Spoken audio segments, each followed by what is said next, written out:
ഒരു 3-4 ചെറുപ്പക്കാര് തിരുവനന്തപുരം പള്ളിയിൽ വന്നു. കാസർഗോഡ് ജില്ലയിൽപ്പെട്ടവരാ. അവര് വന്നിട്ട് കുറച്ച് പത്രത്തിന്റെ കട്ടിങ്ങാണ് ആദ്യം കൊണ്ട് തന്നത്. അതിൽ മുഴുവനും ക്യാൻസർ രോഗികൾക്ക് അവര് സഹായം കൊടുക്കുന്ന ഫോട്ടോയാണ്. 50,000, 25,000, 30,000, 40,000 രൂപ വെച്ച് ക്യാൻസർ രോഗികൾക്ക് അവര് സഹായം കൊടുക്കുന്ന ഫോട്ടോ. എന്നിട്ട് അതിൽ മനസ്സലിയിക്കുന്ന ഏത് ഉസ്താദും ഡേറ്റ് കൊടുത്തു പോകുന്ന ഒരു കത്തും, ഏത് ഉസ്താദ് വായിച്ചാൽ എപ്പോൾ ഡേറ്റ് കൊടുക്കും, ആ രീതിയിൽ ഒരു കത്തും എഴുതി കൈ കൊടുത്തു. യഥാർത്ഥത്തിൽ ഞാൻ ആദ്യം അവരോട് ചൂടായി ദേഷ്യപ്പെട്ടു. കാരണം ഇവിടെ ഒന്നാള് മുങ്ങി ഇരിക്കുകയാണ്. അതിൻ്റെ കൂട്ടത്തിൽ കാസർഗോഡ് എന്ന് പറഞ്ഞാണ്ടല്ലോ മുക്കിന് വാള് ഇതിൽ എന്നോട് എൻ്റെ പെണ്ണുപിള്ള ചോദിച്ചാൽ കാസർഗോഡ് നിന്ന് പെണ്ണ് കെട്ടിയൊന്നാ. കാസർഗോഡ് ആര് വിളിച്ചാലും കാസർഗോഡ് ഫുൾ ടൈം 24 മണിക്കൂറും കാസർഗോഡ്. അള്ളാഹു അനുഗ്രഹിക്കട്ടെ. അപ്പോ ഈ കാസർഗോഡ് ജില്ലയിൽ നിന്നാണ് വന്നെന്ന് പറഞ്ഞപ്പോൾ എനിക്ക് ആ ദേഷ്യം വന്നു. കാരണം ഒന്നാമത് പരിപാടികൾ ക്യാൻസൽ ചെയ്തുകൊണ്ടിരിക്കുന്നു, അതിന്റെ കൂടെ വീണ്ടും പുതിയത് എങ്ങനെ കൊടുക്കും. അപ്പൊ ഞാൻ പെട്ടെന്ന് പറഞ്ഞു, വായിക്കാതെ ഞാൻ വായിച്ചു, പിന്നെ ബാഗിനകത്ത് വെച്ചു. ജുമാ കഴിഞ്ഞ് ഞാനൊന്ന് വായിച്ചു നോക്കിയപ്പോഴുണ്ടല്ലോ കൽബ് പൊട്ടിപ്പോയി. ആ മക്കള് പാവപ്പെട്ടവരെടുത്തു പോയിട്ട് 50, 100, 250, 500 വാങ്ങിയിട്ട് ക്യാൻസർ രോഗം പനി പടരുന്ന പോലെ പടർന്നു പിടിച്ചുകൊണ്ടിരിക്കുന്ന കാസർഗോഡ് ജില്ലയുടെ ഒരു ഭാഗം, ആ ഭാഗത്തെ രോഗികൾക്ക് അവരെ കൊണ്ട് പറ്റുന്ന സഹായം ചെയ്യുന്നു.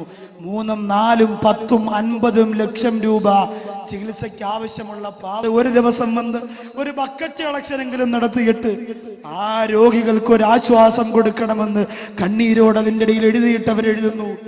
രോഗമാണ് ഉസ്താദേ, ഇന്നവർക്കാണെങ്കിൽ നാളെ നമുക്കായിരിക്കും. നമ്മുടെ മക്കൾ തെണ്ടാൻ പോകുന്ന ഒരവസ്ഥ വരാതിരിക്കാൻ ഉസ്താദ് പരിഗണിക്കണമെന്ന് കണ്ണീരോടെ കൂടി പറഞ്ഞത് കാസർഗോഡ് ജില്ലയുടെ മാലിക് ദീനാർ എന്ന് പറയുന്ന രാജകുമാരൻ കിടന്നിറങ്ങുന്ന മണ്ണിന്റെ മക്കളാണെന്ന് പറഞ്ഞതിൽ സന്തോഷവും അഭിമാനവും ഉണ്ട്. എന്റെ പ്രിയപ്പെട്ടവർ, എനിക്ക് അല്ലാഹു ആ മക്കൾ അനുഗ്രഹിക്കട്ടെ. അതുകൊണ്ട് ഒന്നിലും നിങ്ങൾ പുറകോട്ട് പോകണ്ട. പക്ഷേ സമ്പാദിക്കുന്നത് എവിടെ നിന്നാണെന്ന് അല്ലാഹ് ചോദിച്ചാൽ പണക്കാരന് കൂട്ടുകാര് ധാരാളം കാണും. പലിശക്കാരൻ പെട്ടെന്ന് വളരും. അവൻ 10,000 രൂപ പലിശയ്ക്ക് കൊടുത്തവൻ 10 മാസം കഴിയുമ്പോ 10 ലക്ഷം രൂപയുടെ ഉടമയായി മാറുകയാണ്. ഈ 10 ലക്ഷം രൂപ വീണ്ടും പലിശയ്ക്ക് കൊടുത്ത് കോടികളുടെ ആസ്തിയുള്ളവനായി മാറുമ്പോ അവസാനം അവന്റെ പണം ഇങ്ങനെ വളർന്നു വരുമ്പോ നാട്ടിൽ സ്വാധീനം അവനാണ്. എന്തിനേറെ അള്ളാന്റെ പള്ളി പരിപാലിക്കുന്ന കമ്മിറ്റിക്കാര് പോലും പലിശക്കാരന്റെ ആസനം താങ്ങിയിട്ട് ജീവിക്കേണ്ടുന്ന ഗതികേടാണ്. അള്ളാഹു കാത്തിരക്ഷിക്കട്ടെ. ഉസ്താദിന് ജുമയ്ക്ക് പലിശക്കെതിരെ പ്രസംഗിക്കാൻ കഴിയൂല. പലിശക്കാർക്കെതിരെ പ്രസംഗിച്ചാൽ ഒന്നാമത്തെ സഫിലിരിക്കുന്നവര് തന്നെ പ്രസംഗം നിർത്തണോ എന്ന് ഉസ്താദിനോട് പറയും. അതിനുള്ള പവർ പലിശക്കാർക്കുണ്ട്. കാരണം അവരാണ് മിനാര ഉണ്ടാക്കി കൊടുത്തത്, അവരാണ് ഹൗസ് ഉണ്ടാക്കി കൊടുത്തത്, അവരാണ് കബറടക്കാൻ സ്ഥലം വാങ്ങിച്ചു കൊടുത്തത്. രക്ഷയില്ല സമുദായമേ. പലിശക്കാരന്റെ തോളത്ത് കൈയിട്ടുകൊണ്ട് നടക്കുമ്പോ കിട്ടുന്ന സുഖം പള്ളിക്കാട്ടിലാണ് നാളെ മണിയറ, കനമേറിടുന്നു കല്ല് നിന്റെ മീതേ. അള്ളാന്റെ പള്ളിപ്പറമ്പിൽ നിന്നെ കൊണ്ടുവെക്കുമ്പോ അരിയിൽ മണ്ണാണ്, അടിയിൽ മണ്ണാണ്, മുകളിൽ മണ്ണാണ്. ആരോരുമില്ലാത്ത മണ്ണറയ്ക്കകത്ത് പലിശക്കാരന്റെ സഹായം നിനക്കുണ്ടാവൂല പൊന്നുമോനെ. എടുത്തു തരുന്ന കൂട്ടുകാര് ഇന്ന് മുതൽ നമുക്ക് വേണ്ടടാ. പെണ്ണുപിടിയന്മാരാണ് സുഹൃത്തുക്കള്, ഈ രാത്രി മുതൽ നമുക്ക് വേണ്ടടാ. താവനു അലൽ ബിർരി വത്തഖ്വാ വലാ താവനു അലൽ ഇസ്മി വൽഉദ്വാ. ഗുണത്തിന്റെ പേരിൽ തഖ്വയുടെ പേരിൽ സഹായിക്കുന്ന ഹദ്ദാദ് നഗറിലെ പാവപ്പെട്ട മഹറിന്റെ മക്കളെ കണ്ടില്ലേ? ഷാറുസ്താരെ ഒരു ദിവസം അതിന് വേണമല്ലോ. ആകെ ഒരു 19-ാം തീയതി മാത്രമാണ് ഒഴിവുള്ളതെന്ന് പറഞ്ഞപ്പോ ആ ഒരൊറ്റ ദിവസത്തെ പരിപാടി വെറുതെ വെക്കാൻ വേണ്ടി തീരുമാനിച്ച മഹറിന്റെ മക്കളാണ് ഇന്ന് ജനങ്ങളെ നിയന്ത്രിക്കാൻ കഴിയാറ് ഓടി നടന്ന് കഷ്ടപ്പെടുന്നത്. അവരുടെ തീരുമാനം കണ്ടോ?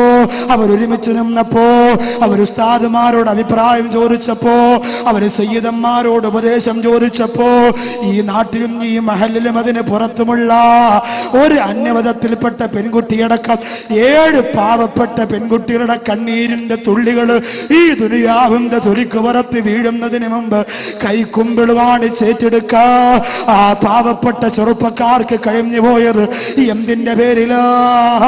താവനോ അലൽ ബിർരി വത്തഖ്വ, പരസ്പരം അല്ലാഹുവിന് വേണ്ടി സഹായിക്കടാ. എന്തിനാ സിനിമയ്ക്ക് വേണ്ടി കൂട്ടുകൂടുന്നത്? എന്തിനാ നാട്ടിൽ ഫിത്നയുണ്ടാക്കാൻ ഒരു കൂട്ടുകൂടുന്നത്? എന്തിനാണ് ഉസ്താദുമാരെ കുറിച്ച് ആക്ഷേപം പറയാന്, പരിഹാസം പറയാന്, ഉസ്താദുമാർ അറിയാത്ത കാര്യങ്ങൾ ഉണ്ടാക്കി പറയാന്? എന്തിനാണ് തോളത്ത് കൈയിട്ടുകൊണ്ട് പണത്തിന്റെ പവറിൽ അങ്ങനെ ഒരു കൂട്ടുകെട്ട് എന്തിനാ? എന്റെ പ്രിയപ്പെട്ട ചെറുപ്പക്കാരാ, നമുക്ക് വേണ്ടത് അല്ലാഹുവിന്റെ പൊരുത്തത്തിന് വേണ്ടിയുള്ള കൂട്ടുകെട്ടാ. ആ കൂട്ടുകാരന്റെ കണ്ണീരുള്ള ദുആയാണ് നമുക്ക് വേണ്ടത്. പണത്തിന്റെ പവർ ദുനിയാവിന്റെ നൈമിഷികമാകുന്ന അന്തരീക്ഷത്തിൽ കെട്ടടങ്ങും പ്രിയപ്പെട്ടവരെ. വല്ലാഹിറത്തു ഖൈറും വഅബ്ഖാ, എന്നെന്നും ശേഷിക്കുന്നതും ഉത്തമമായതും ആഖിറം മാത്രമാണ്. അല്ലാഹു നമ്മെ അനുഗ്രഹിക്കുമാറാകട്ടെ. നമ്മളൊക്കെ ഭാഗ്യവാന്മാരാണ്. ഇരിക്കുന്ന ഈ ജനസഞ്ചയത്തെ ഒന്ന് കണക്കെടുത്തു നോക്കുക. 15 വയസ്സ് മുതൽ 35 വയസ്സിനകത്തുള്ള ആയിരക്കണക്കിന് ചെറുപ്പക്കാർ ഈ സദസ്സിലും ഈ പരിസരങ്ങളിലും നിറഞ്ഞു കവിഞ്ഞിട്ടുണ്ട്. ഇവരെ നമുക്ക് പിശാചിന്റെ ചവിട്ടിത്തേക്കാൾ വിട്ടുകൊടുക്കാൻ പറ്റോ? എന്റെ പ്രിയപ്പെട്ടവരെ, ഇവരെ നമുക്ക് അല്ലാഹുവിന്റെ ദീൻ പൊളിക്കുന്നവരാക്കി മാറ്റണോ? ഇവരെ നമുക്ക് അല്ലാഹുവിന്റെ റസൂലിനെ ചവിട്ടിത്തേക്കുന്നവരാക്കി മാറ്റണോ? വേണ്ട. ഇവരെ നമുക്ക് അല്ലാഹുവിന്റെ മക്കളാക്കി മാറ്റാൻ, നമ്മുടെ സമുദായത്തിന് ആവശ്യം വരുമ്പോൾ ഒരുമിച്ച് നിൽക്കുന്നവരാക്കി മാറ്റാൻ നമുക്ക് സാധിക്കണം. അതുകൊണ്ട് എവിടെ നിന്ന് പണം സമ്പാദിക്കുന്നു എന്നത് വളരെ കറണ്ടായിട്ട് കണക്കാക്കേണ്ട കാര്യമാണ്. പലിശയിലൂടെയുള്ള സമ്പാദ്യം നമുക്ക് വേണ്ട. കള്ള് കച്ചവടത്തിലൂടെയുള്ള പണം നമുക്ക് വേണ്ട. സഹോദരിമാരെ, ഭർത്താവ് ഗൾഫിൽ നിന്ന് ഫോൺ വിളിക്കുമ്പോ എല്ലാം ഇങ്ങനെ വാരിക്കൊണ്ട് വഞ്ചിച്ചുകൊണ്ട് കൊണ്ടുവരാൻ പറയുന്ന സ്വഭാവം എന്റെ സഹോദരിമാർക്കുണ്ടത് വേണ്ട. അതൊക്കെ മാറ്റിവെച്ചുകൊണ്ട് ഉള്ളത് മതി. പൊരുത്തത്തോടെ അല്ലാഹു തരുന്ന ബറക്കത്തുണ്ടല്ലോ, അല്ലാഹു തരുന്ന ബറക്കത്ത് വളരെ വിശാലമാണ്. ആ ബറക്കത്ത് മതി നമ്മുടെ പണത്തിന്. അല്ലാഹു തൗഫീഖ് തരട്ടെ. ബഹുമാനപ്പെട്ട ഉമർ ബിൻ ഖത്താബ് റളിയല്ലാഹു അൻഹു ഇറാഖ് എന്ന് പറയുന്ന രാജ്യത്തെ കീഴടക്കുകയാണ്. ഇറാഖ് എന്ന് പറയുന്ന രാജ്യത്തെ കീഴടക്കിയിട്ട് ഉമർ ബിൻ ഖത്താബ് റളിയല്ലാഹു അൻഹു സ്വത്തുവകകളും ആഭരണങ്ങളും എല്ലാം കിട്ടിയപ്പോ ഉമർ റളിയല്ലാഹു അൻഹു പൊട്ടിക്കരയുകയാ. അണികൾ വന്നിട്ട് ചോദിക്കുന്ന, പ്രിയപ്പെട്ട ഖലീഫ, അവിടെ നിന്നിരാ കരയുന്നത്? സ്വത്ത് കിട്ടിയില്ലേ? ആഭരണം കിട്ടിയില്ലേ? അധികാരം കിട്ടിയില്ലേ? ഇറാഖ് എന്ന രാജ്യത്തെ പിടിച്ചടക്കാ കഴിഞ്ഞില്ലേ? പിന്നെന്തിനാ അവിടെ നിന്ന് പൊട്ടിക്കരയുന്നതെന്ന് ചോദിച്ചപ്പോ ബഹുമാനപ്പെട്ട ഉമർ ബിൻ ഖത്താബ് റളിയല്ലാഹു അൻഹു കരഞ്ഞുകൊണ്ട് പറഞ്ഞതെന്താ? ഇന്നലിൽ മാലി ലററാറാ കലറാരത്തിൽ ഖംരി. കള്ളു മനുഷ്യന്റെ തലച്ചോറിനെ പിടിക്കുന്ന പോലെ, കള്ളു മനുഷ്യന്റെ മസ്തിഷ്കത്തെ മരവിപ്പിക്കുന്നത് പോലെ സമ്പത്ത് മനുഷ്യനെ പിടിച്ചടക്കുന്നതാ. ഒരുപാട് പണം വന്നു പോയാ അല്ലാഹുവെ മറക്കുന്നതാ. ഒരുപാട് സുഖം വന്നു പോയാ അല്ലാഹുവെ മറക്കുന്നതാ. ഒരുപാട് ആഡംബരം വന്നു പോയാ പടച്ചോനെ മറക്കുന്നതാ. ഉമർ ബിൻ ഖത്താബ് റളിയല്ലാഹു അൻഹു അല്ലാഹുവിന്റെ പള്ളിയിലേക്ക് നിസ്കരിക്കാൻ വേണ്ടി ഓടി വരികയാ. അസ്ർ നിസ്കാരത്തിന് ഓടി വരുമ്പോ സുബ്ഹാനല്ലാഹ്, അല്ലാഹുവിന്റെ ആരംഭപ്പുവായ റസൂൽ നിസ്കാരം കഴിഞ്ഞിട്ട് സലാം വീട്ടുന്ന രംഗമാ കണ്ടത്. ഉമർ റളിയല്ലാഹു അൻഹു കരയുകയാ. സലാം വീട്ടിയ പ്രവാചകന്റെ മുമ്പ് പോയിരുന്നിട്ട് കരഞ്ഞുകൊണ്ട് പറയുന്ന, നബിയേ, ഇന്നലെ ഞാൻ വാങ്ങി ഈന്തപ്പനത്തോട്ടമുണ്ടല്ലോ, അത് അള്ളാന്റെ ദീനിന് വേണ്ടി സ്വതക്ക തരുന്ന നബിയേ. അള്ളാന്റെ റസൂൽ ചോദിച്ചു, എന്തേ ഉമർ ഇതിന്റെ കാരണവും? ഉമർ റളിയല്ലാഹു അൻഹു പറയുന്ന, നബിയേ, ആ ഈന്തപ്പനത്തോട്ടത്തിൽ വെള്ളമൊഴിച്ചു കൊടുത്തത് കൊണ്ട്, ആ ഈന്തപ്പനത്തോട്ടത്തിൽ വെള്ളമൊഴിക്കാൻ പോയത് കൊണ്ട് എന്റെ അസർ നിസ്കാരത്തിന്റെ പ്രവാചകന്റെ കൂടെയുള്ള ജമാഅത്ത് നഷ്ടപ്പെട്ടു പോയി നബിയേ. അതുകൊണ്ട് ആ തോട്ടം എനിക്ക് വേണ്ട എന്ന് പറഞ്ഞവർ ദുനിയാവിന്റെ ആഡംബരത്തിന്റെ അപകടമറിഞ്ഞവരാ. നമ്മളോ ഭർത്താവ് ഗൾഫിൽ നിന്ന് വന്ന പിന്നെ മുസല്ലമടക്കി കട്ടിലിന്റെ അടിയിൽ വലിച്ചെറിയുന്ന കാസർഗോഡ് ജില്ലയിലെ പെങ്ങളെ, പർദ്ദ കൊണ്ട് മാത്രം സ്വർഗം കിട്ടുമെന്ന് മോഹിക്കണ്ട, മക്കനെ കൊണ്ട് മാത്രം സ്വർഗം കിട്ടുമെന്ന് മോഹിക്കണ്ട, ഭർത്താവിന്റെ കൂടെ ആണ്ട് നേർച്ചയ്ക്ക് മുറൂസിനും പോയത് കൊണ്ട് മാത്രം സ്വർഗം കിട്ടുമെന്ന് കരുതണ്ട. അള്ളാനെ പേടിച്ചുകൊണ്ട് ഓരോ സെക്കൻഡും ചെലവഴിക്കാ എന്റെ പ്രിയപ്പെട്ട സഹോദരിമാര് മനസ്സ് വെക്കണേ. അള്ളാന്റെ റസൂല് പറയുന്നു, ഇന്നലിൽ മാലി ലളറാറ കളറാറത്തിൽ ഖംരി. സമ്പത്തിന്റെ ഒരു മാസ്മരിക ശക്തിയുണ്ട്. കളറാറത്തിൽ ഖംരി, കള്ളിന്റെ ശക്തി പോലെ, കള്ള് തലച്ചോറിൽ പിടിക്കുന്ന പോലെ, കള്ള് മസ്തിഷ്കത്തെ മരവിപ്പിക്കുന്ന പോലെ പണം മനുഷ്യനെ മരവിപ്പിക്കുന്നതാണ്. ചില ആൾക്കാരൊക്കെ ഗൾഫിൽ പോയിട്ട് വന്നാ പിന്നെ ആരും അറിയൂല, 10 കാശ് കിട്ടിക്കഴിഞ്ഞാൽ പിന്നെ ആരെയും തിരിച്ചറിയൂല. അള്ളാഹു കാത്തിരക്ഷിക്കട്ടെ. ഉമർ റളിയല്ലാഹു അൻഹു പറയുന്നു, ഇറാഖ് എന്ന് പറയുന്ന രാജ്യത്തെ പിടിച്ചടക്കി ധാരാളം സ്വത്തും സമ്പാദ്യവും ഒക്കെ കിട്ടിയതിന്റെ പേരിൽ എന്തിനാണ് ഞാൻ കരയുന്നതെന്ന് ചോദിച്ച സഹാബ, ഈ സ്വത്തിന്റെ പേരിൽ നിങ്ങളുടെ മനസ്സ് മാറാൻ സാധ്യതയുള്ളത് കൊണ്ട് ഞാൻ പൊട്ടിക്കരയുകയാണ്. അല്ലാഹു തആല നമ്മെ കാത്തിരക്ഷിക്കട്ടെ. ബഹുമാനപ്പെട്ട സഅദ് റളിയല്ലാഹു അൻഹു ഒരിക്കൽ പ്രവാചകന്റെ മുമ്പ് വന്നിട്ട് പറഞ്ഞു, അല്ലാഹുവിന്റെ റസൂലേ, അങ്ങ് എനിക്ക് വേണ്ടി ദുആ ചെയ്യണം. ഉദുല്ലാഹ അയ്യജഅലനി മുസ്തജാബ ദഅവാ. അല്ലാഹു ദുആ സ്വീകരിക്കപ്പെടുന്ന ഒരാളാകണമെന്ന് ആഗ്രഹമുണ്ട്. അതിനുവേണ്ടി അള്ളാന്റെ നബി അവിടെ ദുആ ചെയ്യണം. നമ്മൾ ചെയ്യുന്ന ദുആ അല്ലാഹ് സ്വീകരിക്കണമെന്ന് ആഗ്രഹിക്കാത്ത എത്ര പേരുണ്ട്?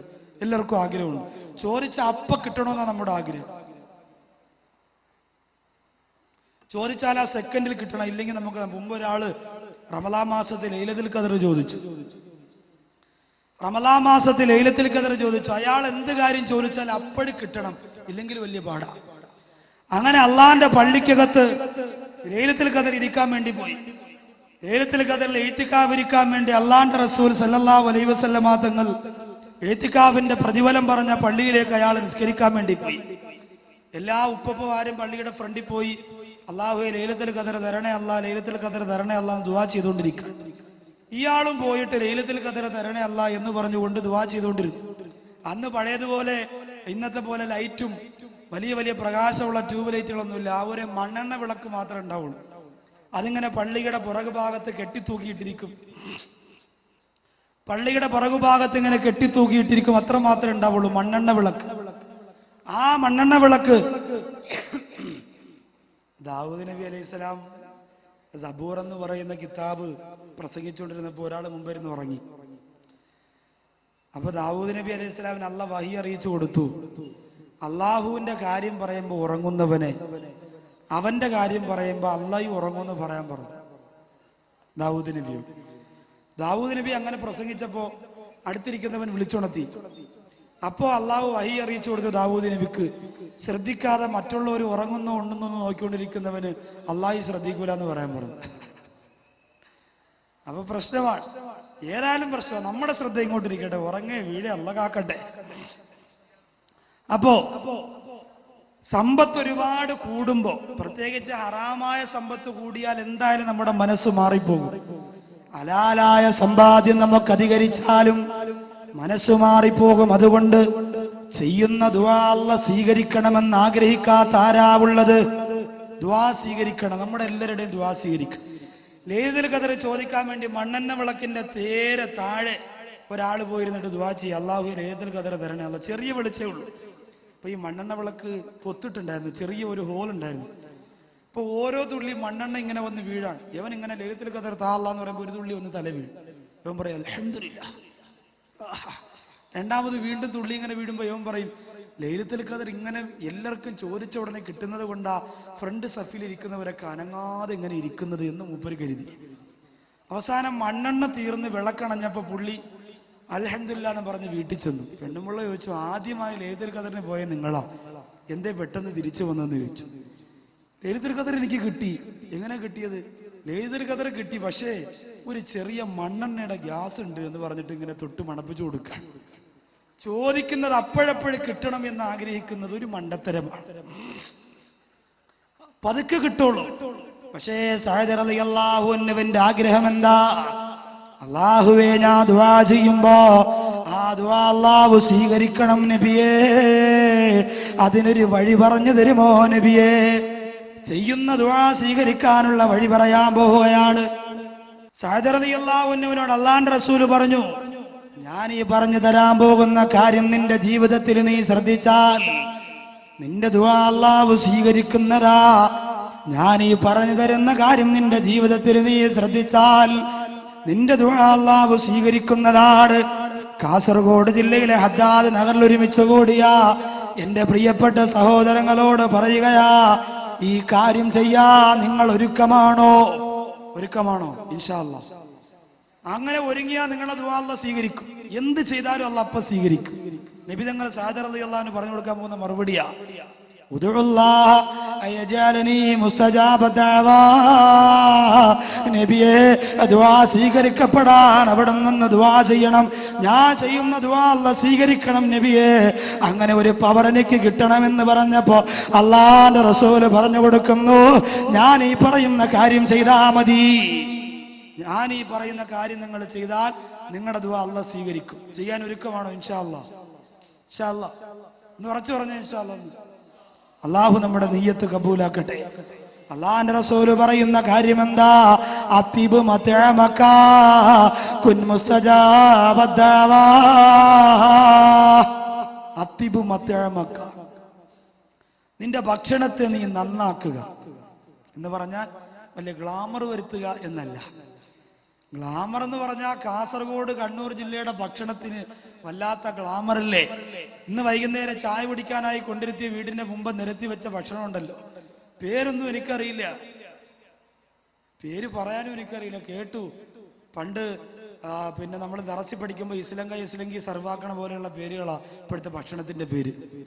എല്ലാം പല മോഡലാണ്. ഇന്ത്യയിലെ പടത്തിന്റെ മോഡലിലുള്ളതുണ്ട്, ഫുട്ബോൾ പോലെ ഇരിക്കുന്നതുണ്ട്, ക്രിക്കറ്റ് ബാറ്റ് പോലെ ഇരിക്കുന്നതുണ്ട്. ഇതിനൊക്കെ പ്രത്യേകിച്ച് ഓരോ പേരുകളുണ്ട്. കാണാൻ നല്ല ഭംഗിയാ. പിന്നെ ഉണ്ടല്ലോ, മുട്ട ഇങ്ങനെ എടുത്തിട്ട് നേർ പകുതിയായി രണ്ടാക്കി മുറിച്ചിട്ട് അതിന്റെ മുകളിൽ ചെറിയ ഉള്ളി, ചെറിയ മുളക്, ചെറിയ ഉപ്പ്, ചെറിയ എന്തൊക്കെ ഇട്ടിട്ട് ഇങ്ങനെ നല്ല ഗ്ലാമറിൽ വെച്ചിരിക്കുക. കണ്ടാൽ നോമ്പുള്ളവൻ വരെ എടുത്ത് കഴിച്ചു പോകും, അത്രയ്ക്ക് ഭംഗിയാണ്. അപ്പോ അത്തിബ് മതഅമക, ഭക്ഷണം ഭംഗിയാക്കാൻ പറഞ്ഞാൽ കറങ്ങുന്ന കോഴിയുടെ ഭംഗിയല്ല പറഞ്ഞത്, ഷവർമയുടെ ഭംഗിയല്ല പറഞ്ഞത്, സാൻഡ്വിച്ചിന്റെ ഭംഗിയല്ല പറഞ്ഞത്, ജ്യൂസ് ഒഴിച്ചു കൊടുക്കുന്ന ക്ലാസിന്റെ ഭംഗിയല്ല പറഞ്ഞത്. പിന്നെ അല്ലാഹുവിന്റെ റസൂല് പറഞ്ഞതെന്താ? അത്തിബ് മതഅമക, നിന്റെ ഭക്ഷണം ഹലാലായതായ കുൻ മുസ്തജാബ ദഅവാ, നീ ദുആ സ്വീകരിക്കപ്പെടുന്നവനാകും. നിങ്ങളപ്പോ പറയൂ, ഉസ്താദേ ഞാൻ ചെറിയ പരിചയമായിട്ടൊക്കെ ബന്ധപ്പെട്ടു പോയി, അതുകൊണ്ട് ഇന്നത്തെ രാത്രി ഞാൻ തീരുമാനിക്കുന്നു, ഒരു മാസം കൂടി ആ പരിചയമായി ബന്ധപ്പെട്ടിട്ട് മാറിക്കൊള്ളാം. അത് പാടില്ല.